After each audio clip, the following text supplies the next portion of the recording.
शांति, हमको बुरा क्यों लगता है?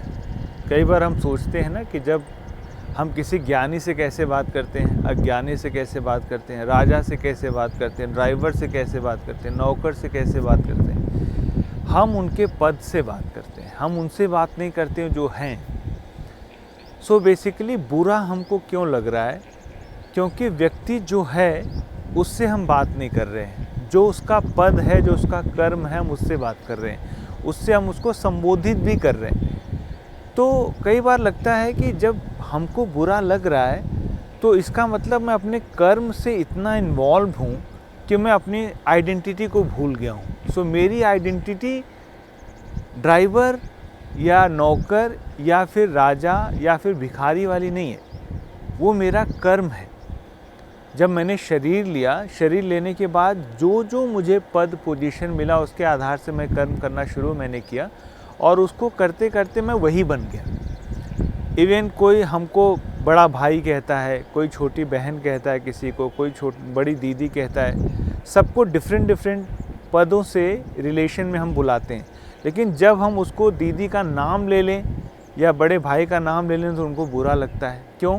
क्योंकि उन्होंने अपनी आइडेंटिटी बड़े भाई की बना ली। सो हमको बुरा इसलिए लग रहा है कि हमारी ओरिजिनलिटी खो गई।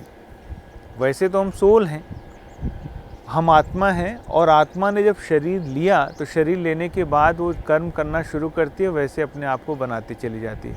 इसका सबसे अच्छा उदाहरण छोटा सा बच्चा है, जो किसी भी कोई भी उसको बुलाता है, सबकी गोद में चला जाता है, आराम से जाके उसके साथ बैठता है, खेलता है। क्यों? और उसको हम जैसे भी बात करते हैं वो बात कर लेता है। क्यों? क्योंकि उसको अपनी आइडेंटिटी नहीं पता। वो सिर्फ जानता है अपने आप को कि जो सामने वाला है जैसे वो बिहेव कर रहा है वैसे वो बात करता है। सो हमको इसलिए बुरा लग रहा है क्योंकि हम अपनी ओरिजिनल नेचर के साथ नहीं जी रहे। हम असल में अपने कर्म के साथ जीने लग जा रहे हैं, जो हम नहीं हैं। मैं एक आत्मा हूँ, मैं एक रूह हूँ, और जब मैं ये समझना स्टार्ट करूँगा और जो मैंने शरीर लिया उससे मैं कर्म करना शुरू करूँगा तो मुझे बुरा लगना बंद हो जाएगा। एक शब्द आता है ईगो, इसको हिंदी में कहते हैं अभिमान। सो अभिमान क्या है, ईगो क्या है?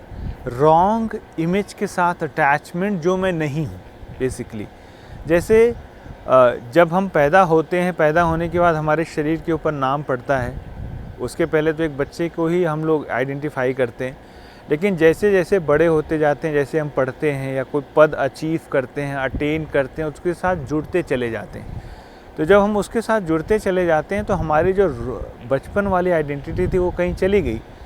हम जब उसके साथ जुड़े तो उसके साथ हमको बुलाया जाने लगा। जैसे कोई डॉक्टर बन गया, कोई इंजीनियर बन गया, या कोई किसी आज अन्य पद और पोजीशन पर चला गया। सो उसकी आइडेंटिटी वो बन गई। सब उसको डॉक्टर साहब संबोधन करते हैं तो उनको अच्छा लगता है। ऐसे ही रिलेशन में कोई पहले फादर मदर नहीं था, शादी होने के बाद जब वो मदर और फादर बना तो उसके बच्चे अगर माँ बाप ना बुलाएं तो उनको बुरा लगता है।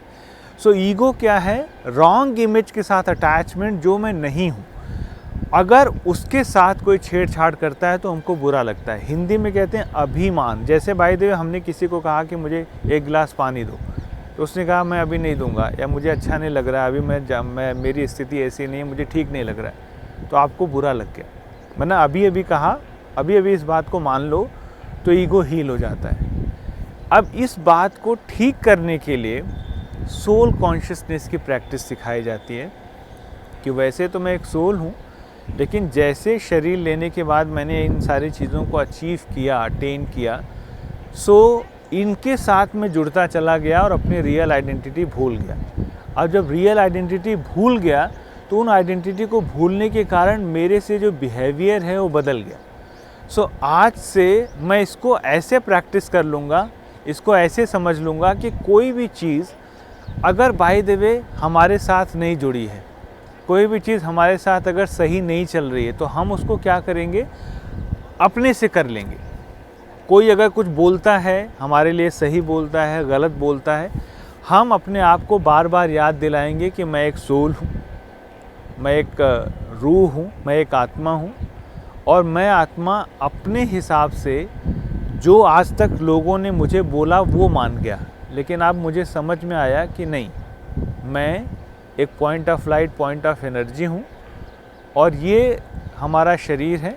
हमने इस शरीर के साथ अपने आप को जोड़ा है। जैसे जैसे हम जुड़ते चले गए वैसे वैसे अपने आप को भूलते चले गए, तो मैं इस ईगो से बाहर निकल पाऊँगा। ओम शांति। Thank you so much.